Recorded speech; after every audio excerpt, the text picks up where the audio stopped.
स्वागत करता हूं मैं ओमराज सरदार आप सभी का आवाज़ इंडिया के उसी बहुचर्चित शो में जिसका नाम है आवाज़ आप। दोस्तों, इस वक्त हम लोग आइचित मंदिर चौक में हैं, जो कि संघ कार्यालय के पीछे का परिसर है। 3 दिन पहले मोहन भागवत जी का एक स्टेटमेंट आया हुआ था कि अंग्रेज़ों के पहले भारत में शिक्षा का स्तर एकदम अच्छा था। 70% लोग भारतवर्ष में शिक्षित हुआ करते थे। अंग्रेज़ों के बाद शिक्षा का स्तर पूरी तरह तहस नहस हुआ और 17% ही लोग शिक्षित रहे हैं।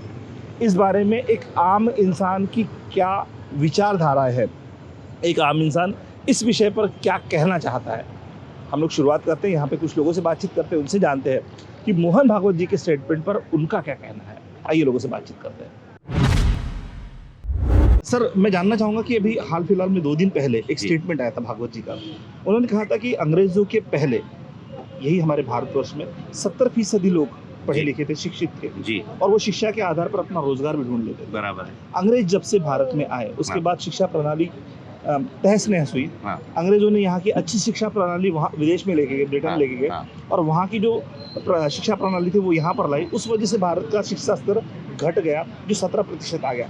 इस बात से आपकी अपनी राय क्या है? क्या ये न्याय सगत बात थी? क्या ये उचित बात थी? नहीं, मैं ये कहूँगा ये दोगलेपन वाली बात है, क्योंकि आधे से ज़्यादा मिनिस्टर इंक्लूडिंग मोहन भागवत की भी फैमिली में भी their children might be studying abroad. आप जब अपनी ही चीज़ को तवज्जो नहीं दोगे तो आदमी तो बाकायदा फिर बाहर ही जाएगा ना। आपने क्या किया, आपने पहले मैं आरएसएस की बात करता हूँ, इन्होंने सरस्वती शिशु मंदिर करके मुहिम चलाई थी। खुद किन्होंने आरएसएस वालों ने उसमें कहा था कि इंग्लिश स्कूलों का बहिष्कार करो। बराबर है, बहुत पुरानी बात कर रहा हूँ क्योंकि मैं आदमी भी बहुत पुराना हूँ। तो उन्होंने जब इंग्लिश हटा दी, अब बिना इंग्लिश के आप बताइए कि कुछ चलता है क्या? हाँ, कौन सी ऐसी चीज़ आ रही जो प्योर हिंदी में लिखा है कि ये साबुन है, साबुन को हिंदी में क्या बोलते हैं, संस्कृत में क्या बोलते हैं, किसी को नहीं मालूम है ना। तो English has become a by standard, by secondary language और sometimes even it's a primary language, और उसी के बेसिस पे आपका चयन होगा या बहिष्कार होगा। आप अगर अच्छी इंग्लिश नहीं बोलते हैं तो लोग आपको तिरस्कृत करते हैं, आपको तवज्जो नहीं देते हैं। तो आप सोचिए कि बाहर जाने का रीज़न क्यों है लोगों का। जब यहाँ नहीं मिलेगा तो वहाँ जाएंगे ना। आप अपने आप को सेक्शन बनाइए। लोग अगर हमारे लोगों को हायर कर रहे हैं तो इसका मतलब ये है कि उनको कैलिबर और ये दिख रहा है कि भाई यहाँ के लोगों में उतना मादा है, पर यहाँ के लोग क्यों नहीं उनको पाल पा रहे? क्यों हमारे आधे से ज़्यादा आईटी एक्सपर्ट फॉरेन की कंपनियों के सीईओ बन के बैठे? पिचाई है, एन नंबर ऑफ लोग है। Why should I quote somebody? आप अपने आप देखिए कि कितने इंडियंस कौन सी पोस्ट पे बैठे। तो क्या उनके पास नहीं है टैलेंट? है उनके पास, पर हमारा टैलेंट वो इसलिए ले जाते हैं और हमारे लोग इसलिए जाते हैं कि वो ऐसा नहीं कि देशभक्त नहीं है, पेट सभी को लगा है, वो जाते हैं रोजगार की तलाश में। मेरी बहन और मेरे जीजा ओमान में 19 साल से है, वो वहीं नौकरी कर रहा है। यहाँ उनको कोई उतना दे दे तो यहाँ आ जाएंगे। बिल्कुल, कोई अपना परिवार छोड़ के फॉरेन के देश में थोड़ा जाके बसने वाला है। बराबर। ये मेरा कहना है। मेरा किसी से, मोहन भागवत जी से इतना ही कहना है कि अपने कैबिनेट में झांक के देख लो, सरकार के मंत्रियों के बच्चे कहाँ पढ़ रहे हैं वो देख लो, उसके बाद टीका टिप्पणी करो, ठीक है ना। लोगों को क्या है, बगल बाजू में रहती पर अपनी बगल ही नहीं दिखती। बकने के लिए बहुत कुछ बका जा सकता है। और मज़े की बात बताऊं, मैं आधा आरएसएस वाला ही हूँ, मेरा आधा परिवार आरएसएस में ही है। तो कोई अगर ये आरएसएस वाला देख रहा होगा तो आके मेरे से मिलने, मैं बता दूंगा मैं किसका भांजा हूँ, ठीक है ना। तो आप उनके स्टेटमेंट से संतुष्ट है या नहीं है? बिल्कुल नहीं है। मेरा ये सिंपल कहना है, पढ़ाई का स्टैंडर्ड बढ़ाना हमारे हाथ में है। चेंज के हिसाब से चेंज होना हमारे हाथ में है। हम अगर बोलेंगे नहीं हिंदी ही चल जाएगी, ठीक है। अभी मैं आपको एक बात बता रहा हूँ, C20 का डेलीगेट आ रहा है। क्यों बच्चों को उनकी, मैं अभी ईओ ऑफिस से ही आ रहा हूँ, बच्चों को स्कूलों को क्यों ट्रेन किया जा रहा है इंग्लिश में बोलने के लिए? क्यों नहीं आप हिंदी और संस्कृत में उनका कर रहे हो स्वागत? That's my language.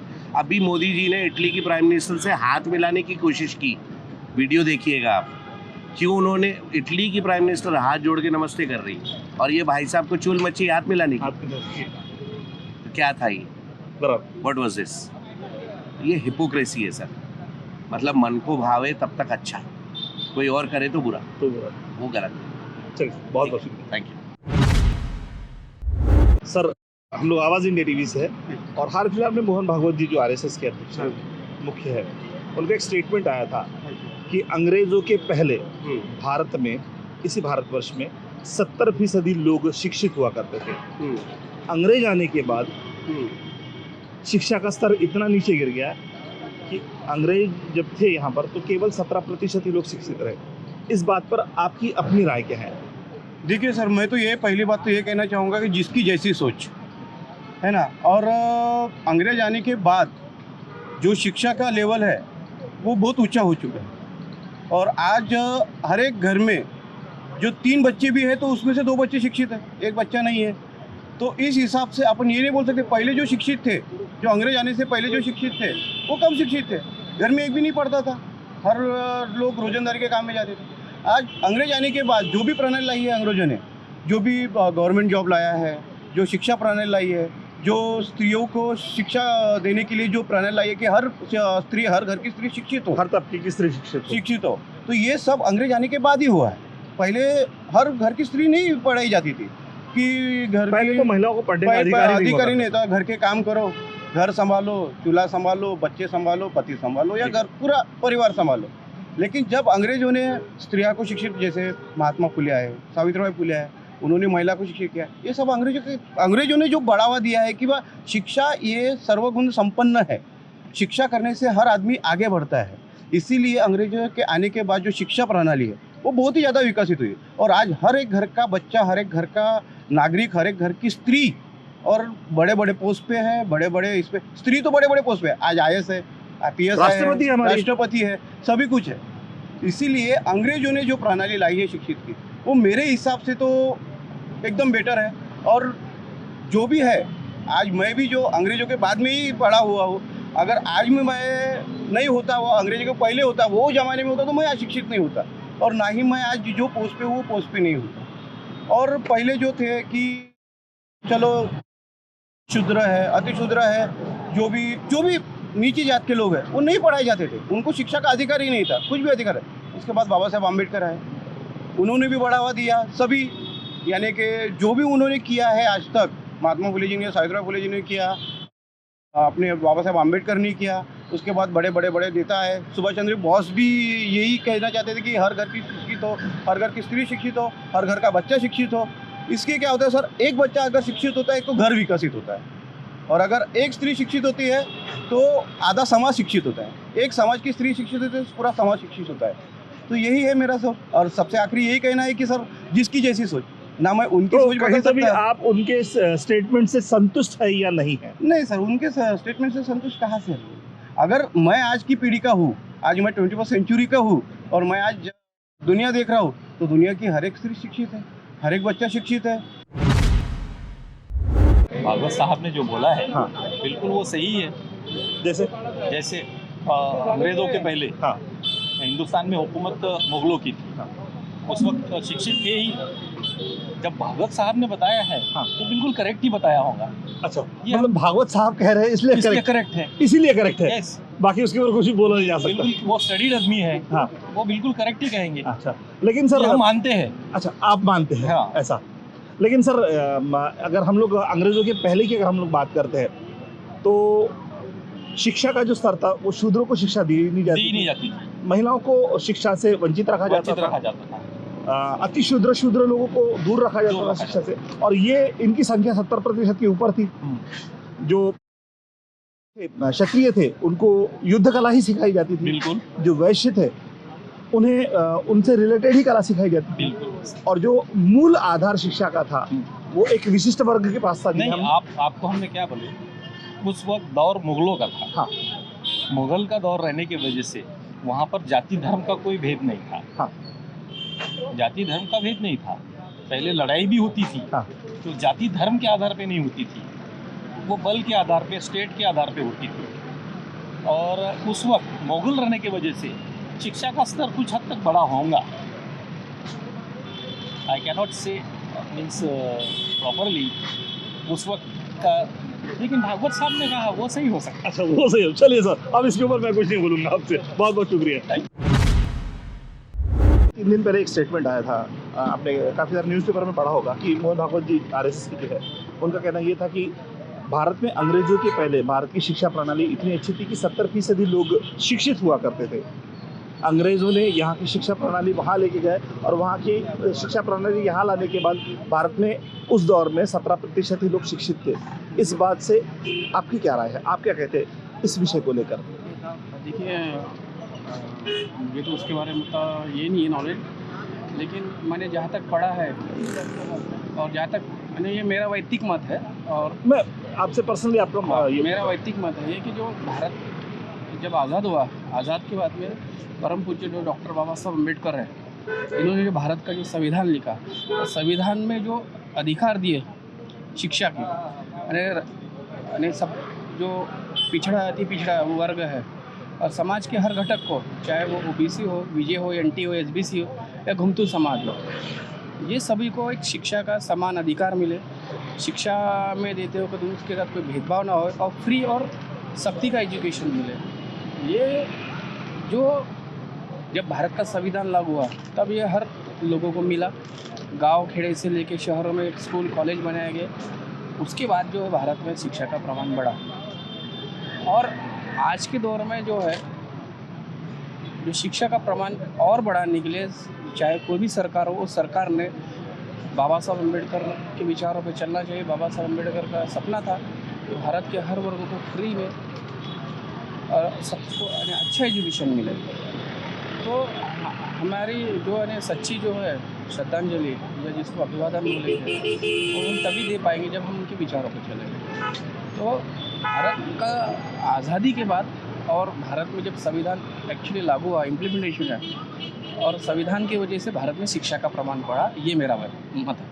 तो भागवत जी के मत से आप संतुष्ट हैं या नहीं है? देखिए उनको भी जो है उनका जो मत व्यक्त करने का संविधान ने अधिकार दिया है, तो इसके बारे में वो कुछ नहीं। चलिए सर, बहुत बहुत शुक्रिया। सर मोहन भागवत जी का एक स्टेटमेंट है 2-3 दिन पहले का कि अंग्रेज भारत में आने के पहले भारत 70% शिक्षित हुआ करता था, भारत के सारे लोग शिक्षित होते थे। अंग्रेज आए और शिक्षा का स्तर घसरते गया, मतलब स्तर नीचे जाते गया और स्थिति ऐसी कि 17% ही रहा। भारत की जो अच्छी शिक्षा प्रणाली थी वो अंग्रेज ले गए और वहाँ की शिक्षा प्रणाली यहाँ पर आई। इस बात पर आपके अपने विचार क्या है? मोहन भागवत जी के ये स्टेटमेंट, मोहन भागवत जी के ये स्टेटमेंट से सहमत नहीं। क्यों सहमत नहीं है? क्योंकि अभी शिक्षा का स्तर अपना और बढ़ गया, अभी शिक्षित लोग और भी बड़े हैं। क्योंकि मेरे घर में मेरे लड़के एजुकेटेड है, मेरी लड़की एमफार्म हुई है, लड़का बीफार्म कर रहा है और भी अच्छे अपने देश के विद्यार्थी पढ़ के विदेश में जा रहे हैं, वहाँ तरक्की कर रहे हैं, अपने देश का नाम रोशन कर रहे हैं और शिक्षा का स्तर और बढ़ गया अपने इंडिया में। तो मतलब मोहन भागवत जी के स्टेटमेंट से आप सहमत नहीं है? उनके वो ओल्ड विचार थे, ओल्ड विचार के हिसाब से वो बोल रहे होंगे, लेकिन अभी न्यू जनरेशन के हिसाब से तो इंडिया का जो शैक्षणिक स्तर है वो बढ़ गया। तो आप उनके स्टेटमेंट से सहमत नहीं है? नहीं, उनके स्टेटमेंट से अपन सहमत नहीं है। सर 2-3 दिन पहले एक स्टेटमेंट आया था मोहन भागवत जी का, उनका कहना है था कि भारतवर्ष अंग्रेजों के पहले 70% शिक्षित हुआ करता था, अंग्रेज आने के बाद तो शिक्षा का स्तर नीचे चले गया और 17% पे आ गए। इस बात से आप संतुष्ट हैं? ऐसा नहीं है कि क्या है, उनका कहना अपना था, हर व्यक्ति की सोच अपनी होती है, उन्होंने अपने विचार से इस पर विचार किया होगा, हर व्यक्ति का विचार अपना रहता है। विचार जानना मैं तो इस विचार में सहमत नहीं हूँ, क्योंकि जैसे जैसे समय बढ़ा है वैसे वैसे शिक्षा का प्रारूप बढ़ा है, लोग ज़्यादा शिक्षित हुए हैं। पहले जैसे हमने प्राइमरी स्कूलों में पढ़ करके शिक्षा प्राप्त की, आज बच्चे को शुरू से इंग्लिश मीडियम में डालते हैं, आज एजुकेशन का स्तर बढ़ा है। पहले मैट्रिक पास को गवर्नमेंट सर्विस मिल जाती थी, आज अच्छा एजुकेशन प्राप्त करने के बाद में भी लोग घर में बैठे हुए हैं, उन्हें कहीं सर्विस नहीं मिल रही है।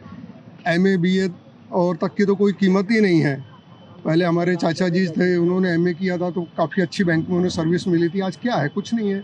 आज 50% शिक्षित लोग बेरोजगार हैं। तो इस चीज़ को तो मैं नहीं मानता। अब अपना अपना सबका रवैया है, अपनी अपनी सोच है। अब उनने किस बात को लेकर के इस पर कहा, उनका अपना नज़रिया था, हमारा अपना नज़रिया, आपका अपना नज़रिया होगा, सबका अपना अपना नज़रिया। तो आप उनकी बातों से सहमत है या नहीं है? नहीं, मैं तो इस बात पे सहमत नहीं हूँ, मेरा नज़रिया कुछ और है इसके। कुछ और मतलब आप इस बात से सहमत नहीं है कि 70% लोग शिक्षित हुआ करते थे? नहीं नहीं, ये तो बात मुझे नहीं लगता कि ये सही है। मतलब कहीं तो भी अंग्रेज आने के बाद हमारी शिक्षा प्रणाली में बदलाव हुआ, यह बात आप मानते हैं? हाँ, बदलाव हुआ है, और वो सकारात्मक बदलाव हुआ? सकारात्मक बदलाव हुआ है, शिक्षा प्रणाली बदली है, शिक्षा का स्तर भी बदला है और लोग शिक्षित होकर के बेरोजगार भी ज़्यादा हुए हैं, जो पहले नहीं था। पहले थोड़ी शिक्षा में भी अच्छी सर्विस मिल जाती थी, अच्छे गवर्नमेंट जॉब मिल जाते थे, अब वो सब नहीं मिल पा रहा है। सर पॉपुलेशन बढ़ गया, उस वजह से भी बेरोजगारी बढ़ गई है। हाँ, वो तो है, इस चीज़ इस का बात भी को है। हम लोग इग्नोर नहीं कर सकते। हाँ, आज इसका तो 135-140 करोड़ पे पहुंच गए हम लोग। हाँ, ये भी सही है, इससे भी फर्क पड़ता है, लेकिन क्या है, शिक्षा के अनुसार देश ने भी उतनी जिस तरक्की होनी चाहिए उतनी तरक्की नहीं हो रही है। आज ये देखिए, यहाँ पर ही बेरोजगारी बढ़ती जा रही है, फुटपाथ बढ़ते जा रहा है, लोगों के लिए खाने के लिए नहीं, ये पीछे पूरा तोड़ डाला है। कोई गवर्नमेंट की तरफ से इसकी कोई पर्यायी व्यवस्था नहीं है। हमारी भी सामने दुकान है सिंगाई रेडीमेड, हमारा भी कल ना परसों टूटना है, कोई हमारी पर्यायी व्यवस्था नहीं है। 100 साल से हम यहाँ पे दुकानदारी कर रहे हैं, कोई व्यवस्था नहीं है। कोर्ट बोलता है पर्यायी व्यवस्था करो, केस चलता रहेगा, दुकान ले लेंगे, कुछ नहीं होना है। इसका कुछ नहीं कर सकते, ये तो सिस्टम है, चलता रहेगा। इसके लिए ना आप कुछ कर सकते हो ना मैं कुछ कर सकता हूँ। तो आप उस बात से संतुष्ट नहीं है पूरी तरह? नहीं नहीं, मैं तो उस चीज़ में संतुष्ट नहीं हूँ। चलिए, बहुत बहुत शुक्रिया सर। 2-3 दिन पहले एक स्टेटमेंट आया था मोहन भागवत जी का कि अंग्रेजों के पहले भारतवर्ष के लोग 70% शिक्षित हुआ करते थे और उन्हें रोजगार भी ठीक तरह से मिल जाता था। अंग्रेज आए, शिक्षा प्रणाली बिगड़ गई और सिर्फ 17% ही लोग शिक्षित हो पाए। इस बात से आप संतुष्ट हैं? ये क्या है एक्चुअली, ये जो स्टेटमेंट है या फिर ये जो विधान है, ये उनका अपने पर्सनल लेवल पर ठीक हो सकता है, मगर वाकई में यदि देखा जाए तो शिक्षित और सुशिक्षित इसमें अभी अंतर है। मेरे यदि पर्सनल राय यदि देखेंगे आप तो इसमें यह है कि शिक्षित और सुशिक्षित इन दोनों में काफ़ी अंतर है। आज लोग शिक्षित हो गए हैं मगर सुशिक्षित नहीं है। शिक्षित का मतलब ये है कि आज देखिए, टच स्क्रीन मोबाइल कोई भी यूज़ करता है, इसका मतलब ये है कि वो शिक्षित है, मगर वो सुशिक्षित नहीं है। कहाँ यूज़ करना और किस तरीके से यूज़ करना या कितने मायने में यूज़ करना, ये उसको पता नहीं है, मगर वो शिक्षित है। शिक्षित रहेगा तभी वो सब। आज कोई भी स्कूटर चला लेता है, स्कूटर बोलना भी आता नहीं है मगर स्कूटर चला लेता है, और उसको पता है कि इस मतलब ये वाहन को यदि मैं यूज़ करके अपना काम जल्दी कर सकता हूँ, इसका मतलब वो शिक्षित है। वो सुशिक्षित भले ही नहीं है, क्योंकि सब्जी मार्केट में जाना है उसको तो 10 रुपये की सब्जी खरीदने के लिए वो 10 रुपये का पेट्रोल खर्चा करता है, इसका मतलब वो सुशिक्षित नहीं है। तो मोहन भागवत जी ने, हालांकि वो रिस्पेक्टेड आदमी है, नहीं ऐसा नहीं है, एक ऑर्गेनाइजेशन के वो मुखिया है, चीफ है, उनका अपना व्यक्तिगत रूप हो सकता है, ये विधान हो सकता है वो, मगर तमाम जनता के लिए वो लागू नहीं होता है। क्योंकि आज जो है लोग 70% लोग आज शिक्षित हो गए हैं, सुशिक्षित नहीं हुए हैं, 50% के भी नहीं है, मगर शिक्षित तो हो चुके हैं। करीबन 90% अपन बोल सकते हैं कि आज शिक्षित हो गए हैं, क्योंकि हर एक को पैसे की वैल्यू समझ में आ जाती है, पैसे की डिफरेंस क्या है तो ये समझ में आ जाता है। लोग बाहर गाँव जा रहे हैं, इधर जा रहे हैं, उधर जा रहे हैं। जो लोग पैदल चलना पहले जानते थे वो आज विमान हवाई जहाज़ की सफ़र कर रहे हैं, इसका मतलब वो शिक्षित हो चुके हैं। इसलिए मेरा पर्सनल विधान ये है कि उसमें उसके लिए हम तो राजी नहीं है कि उन्होंने जो आप उनसे सहमत नहीं है। सहमत नहीं। चलिए, हम लोग ढूंढ रहे सर कि कोई ऐसा शख्स मिल जाए जो उनसे सहमति दर्शाए, बट अभी तक ऐसा नहीं हुआ है। तो उन्होंने अब किस व्यू से किया है, कौन से पॉइंट ऑफ व्यू से बोला है, ये उनका पर्सनल व्यू जाने बगैर अपने को एकदम ये करना। मगर यदि शिक्षित और सुशिक्षित का ये किया जाए तो शिक्षित हो चुके हैं आज लोग, क्योंकि आज छोटे छोटे गाँव खेड़ों में भी स्कूलें खुल गई है, सब लोग शिक्षित हो गए, शिक्षित हो गए। वो सुशिक्षित भले नहीं हुए मगर शिक्षित हो चुका है वो, यानी उसको जानता है कि मेरा क्या करने से अपना रोजगार मैं बढ़ा सकता हूँ, 2 पैसे कमा सकता हूँ, या फिर अच्छे रहने के लिए आजकल हर एक किसी कंपटीशन हो चुकी है, इसका मतलब वो शिक्षित है। यदि वो अनपढ़ रहता था, पहले के ज़माने में लोग अनपढ़ थे तो वो ऐसे ये सब चीज़ें नहीं करते थे, जहाँ उनका एक दायरा हुआ करता था उसी दायरे के अंदर में वो अपना जीवन पूरा व्यतीत करते थे। आज ऐसा नहीं रहा, आज हज़ारों किलोमीटर लोग जाने के लिए तैयार है, जा पा रहे हैं, सब कुछ हो रहा है, इसका मतलब वो शिक्षित है। शिक्षित है, शिक्षा के बगैर ये सब कोई कुछ नहीं कर सकता है। अनपढ़ आदमी अपने घर के बाहर भी नहीं जा सकता है। बस। बहुत बहुत शुक्रिया दोस्तों। वक्त तो चला है इस शो के अंतिम पड़ाव की ओर जाने का, लेकिन स्थिति ऐसी है कि हमने जिन जिन लोगों से बातचीत की उसमें से कोई एक व्यक्ति भी ऐसा नहीं निकला जो मोहन भागवत जी के स्टेटमेंट के साथ सहमति दिखाता हो। कुछ लोगों ने ये बात तो कही है कि अगर मोहन भागवत जी ने कहा है तो बात सच हो सकती है, लेकिन उनके स्टेटमेंट से सहमति किसी ने नहीं दर्शाई। कुछ लोगों का कहना ये भी था कि भारतवर्ष का नाम 1947 के बाद मिला है, कॉन्स्टिट्यूशन के बाद मिला है। कॉन्स्टिट्यूशन 1950 में लागू हुआ, उसमें भारतवर्ष दिया गया, उसके पहले ये भारतवर्ष था ही नहीं। अंग्रेजों के ज़माने में कई सारी रियासतें थी, तो फिर उन रियासतों में भारत कहाँ से आया और 70% लोग शिक्षित कैसे होंगे? जितने लोगों से मिले सारे लोगों का कहना यही था कि भारतवर्ष का शिक्षा का क्षेत्र अभी अच्छा है, पहले का अच्छा नहीं था। वक्त तो चला यहाँ पे रुकने का, रुकते यहीं, मिलते अगले एपिसोड में। जुड़े रहिए आवाज़ इंडिया के साथ और देखते रहिए आवाज़ इंडिया टीवी।